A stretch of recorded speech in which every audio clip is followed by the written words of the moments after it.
आज मैं बनाने वाली हूँ स्पेशल ढाबे वाली खीर। और ये खीर ऐसी खीर है स्पेशल, जो नहीं भी खाने वाला होगा ये खीर, तो वो अगर उसको आप एक चम्मच टेस्ट करने देंगी तो मुझे यकीन है वो ये खीर खाता रह जाएगा। दानेदार, इसको पता ही नहीं चलेगा ये फिरनी खा रहा है या खीर खा रहा है। चलिए शुरू करते हैं। अस्सलाम वालेकुम। मैं शगुफ्ता की रसोई से आज शगुफ्ता की रसोई में बनने वाली है ढाबे वाली चावल की खीर, जो कि बनाना बहुत आसान है, अब खाने में भी बहुत स्वादिष्ट होती है। चलिए देर किस बात की है, शुरू करते हैं। ढाबे वाली खीर बनाने के लिए सबसे पहले तो हमें चावल चाहिए।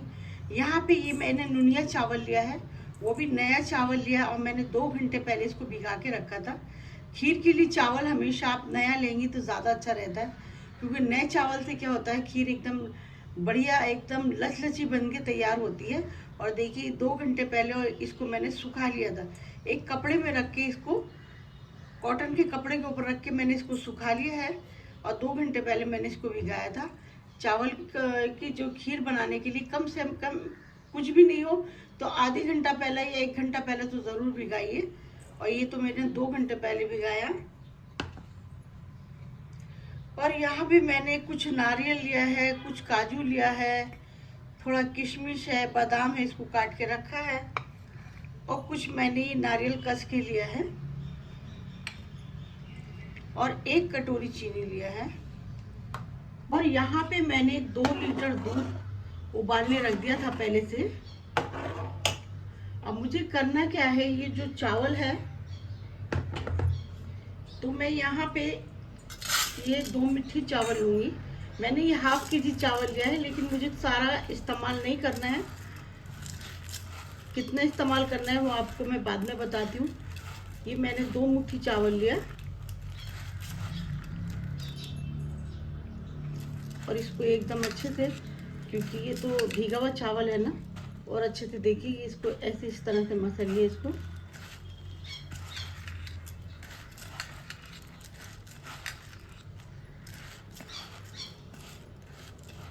इसका दाना देखिए अच्छे से टूट चुका है ना। अब मैं इसको यहाँ डाल दूँगी चावल।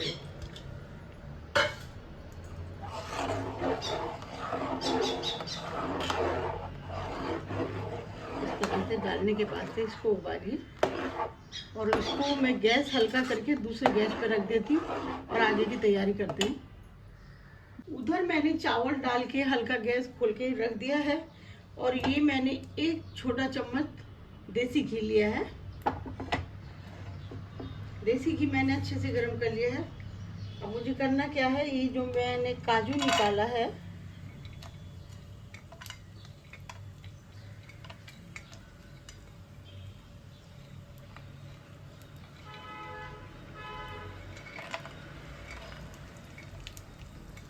ये काजू और बादाम हल्की आंच में मुझे फ्राई करना है। ये चावल ये ड्राई फ्रूट देखिए फ्राई हो गया है। ये इस तरह से मैं इसको निकाल लेती हूँ। ये सारा ड्राई फ्रूट मैंने फ्राई करके निकाल लिया है और इसमें थोड़ा सा ये और घी बचा है। अब यहाँ पे घी में मैं ये नारियल जो है नारियल डालूंगी।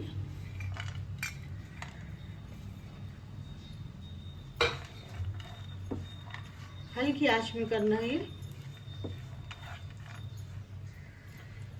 और जो चावल ये था बचा हुआ 2 मुट्ठी मैंने उधर डाल दिया था। इस चावलों को मैं इसी घी में डाल के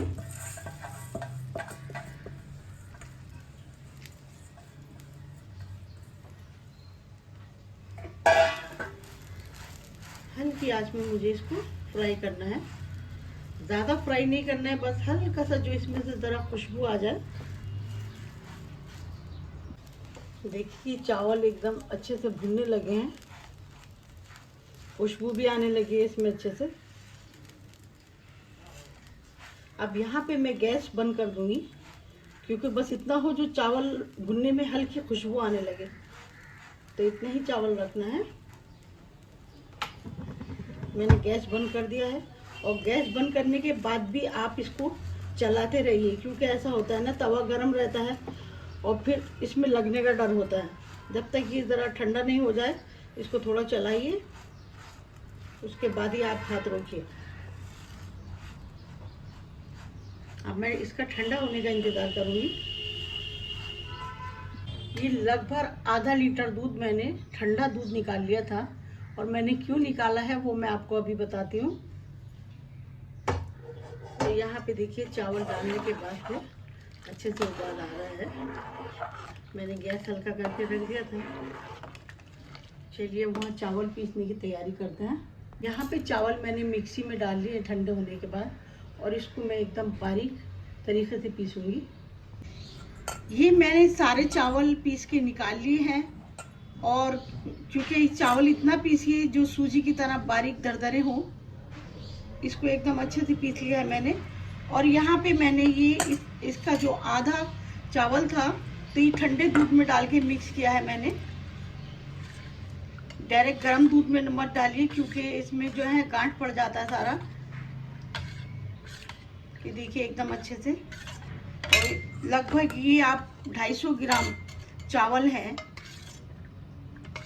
एक पावा जिसको बोलते हैं। तो ये मैंने चावल इसमें अच्छे से घोल लिया है। देखिए इधर देखिए चावलों में एकदम अच्छे से उबाल आ रहा है यहाँ पे, और चावल भी देखिए लगभग गल गए हैं। अब मुझे करना क्या है, इसको मैं थोड़ा थोड़ा करके डालूंगी, एक साथ नहीं डालना है, नहीं तो फिर गांठ पड़ जाएगा इसमें।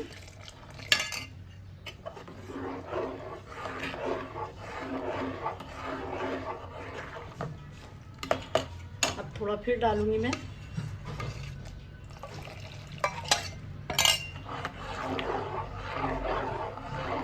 गैस मैंने फुल कर दिया है।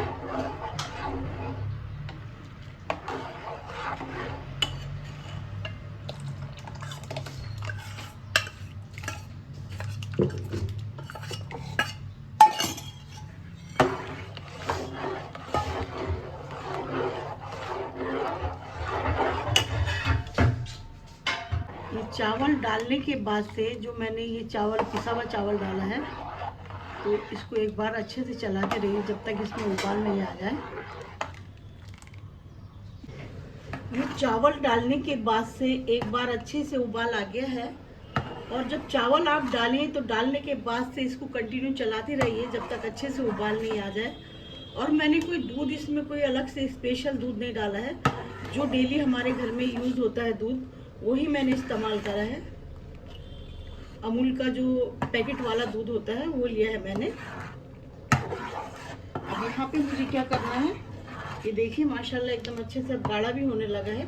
फिर भी मैं गैस हल्का करके हल्की आंच में बनाऊंगी, क्योंकि हल्की आंच में बनाई हुई चीज़ अच्छी रहती है। तो ये जो ड्राई फ्रूट मैंने फ्राई करके रखा था तो मैं यहाँ पे डालूंगी।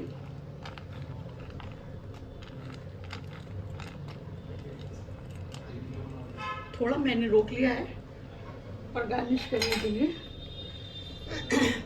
और ये जो नारियल का मैंने कसा है, तो ये मैं यहाँ पे नारियल डालूंगी। और यहाँ पे थोड़ा नारियल भी मैंने रोक लिया है। अब इसको और हल्की आंच में अच्छे से पकाना है। देखिए लगभग चावल गल ही चुके हैं, लेकिन फिर भी मुझे हल्की आंच में और रच के बनेगी तो ज़्यादा अच्छा होगा। ये देखिए मैंने इसको एकदम हल्की आंच पे रख दिया था। हल्की आंच पे रखने के बाद भी एकदम ये बहुत ज़्यादा गाढ़ा पड़ने लगा था, क्योंकि मुझे इस खीर को बनाना है एकदम सुखा के। ना मुझे इसमें केसर डालना है, ना मुझे पाउडर दूध डालना है। तो इसीलिए मैंने इसमें ½ लीटर दूध और डाल दिया था।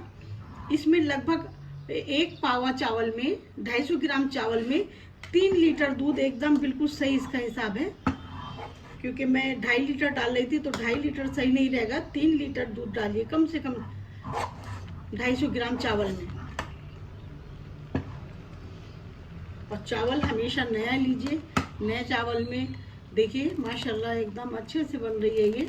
मैंने अभी गैस फुल कर दिया। अब मैं यहाँ पे 1 कटोरी से कुछ कम चीनी डालूंगी। चीनी मैंने अभी हाथ रोक के डाल रही हूँ। अभी देखती हूँ अगर कुछ कम होगा तो तब मैं बाद में डालूंगी। कम डालने से गुंजाइश रहती है, और ज़्यादा होने से फिर ज़्यादा मीठा हो जाएगा तो ज़्यादा अच्छा नहीं लगता, और फिर नुकसानदेह भी है ज़्यादा मीठा खाना। क्योंकि मेरे घर में मेरे हस्बैंड शुगर के पेशेंट है, तो कम से कम ऐसा हो जो मेरे हस्बैंड भी खा सकें, इस हिसाब से मैं मीठा डालती हूँ हमेशा। अब ये चीनी डाल देने के बाद भी मैं हल्की आंच करके रख देती हूँ जब तक ये थोड़ा सा और गाढ़ा नहीं पड़ जाए। आगे मैं आपको दिखाती हूँ। चीनी डालने के बाद से मैंने हल्की आंच करके रख दिया था, और फिर मैंने बीच में एक बार मीठा चखा तो मीठा मुझे थोड़ा कुछ कम लगा, तो मैंने आधी कटोरी से भी कम चीनी डाली। लगभग ये एक फुल भर के चीनी मैंने डाली है। 3 लीटर दूध और 250 ग्राम चावल और 1 कटोरी भर के मैंने चीनी। मेरे अंदाज से बिल्कुल सही है। वो बात अलग है कि आप कम या ज़्यादा खाती हैं चीनी, तो वो आप अपने हिसाब से डाल सकते हैं। और ये देखिए खीर अब लगभग बिल्कुल तैयार हो चुकी है माशाल्लाह। देखिए तैयार होने की पहचान ये है, इसका देखिए ये। अब किशमिश मैंने नहीं डाला था और नहीं फ्राई किया था, क्योंकि किशमिश एकदम मोटा पड़ जाता है, और साथ साथ में डालो तो एकदम खीर भी काला काला पड़ जाता है। किशमिश मैं यहाँ पे डालूंगी। ड्राई फ्रूट आप अपने हिसाब से डाल सकती हैं। अगर ड्राई फ्रूट इसमें ज़्यादा हो तो ज़्यादा अच्छा लगता है, वो आप अपना, अगर पसंद नहीं करती हैं तो नहीं डालिए। वो बिना ड्राई फ्रूट के भी अच्छा लगता है। खीर तो ऐसी चीज़ है। अब हम करते हैं इसको निकालने की तैयारी। मैंने यहाँ पे मिट्टी का बर्तन लिया है, क्योंकि खीर अक्सर मिट्टी के बर्तन में ज़्यादा अच्छा रहता है। तो यहाँ पे मैं निकालूंगी।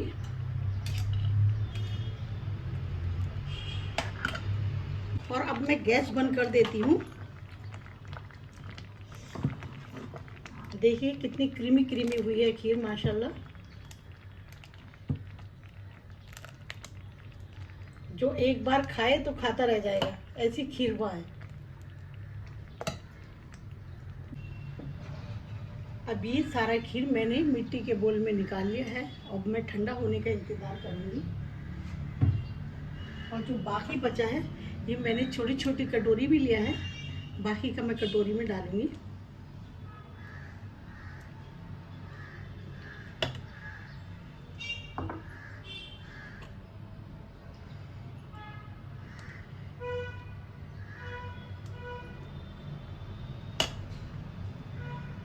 ढाबे वाली स्पेशल खीर बनके तैयार हो चुकी है, जो कि खाने में बहुत स्वादिष्ट है, और बनाने में भी इसको टाइम नहीं लगता। बहुत से बहुत मुझे इसको 20 मिनट लगे। होने को तो ये 10 मिनट में बनकर तैयार हो जाती है।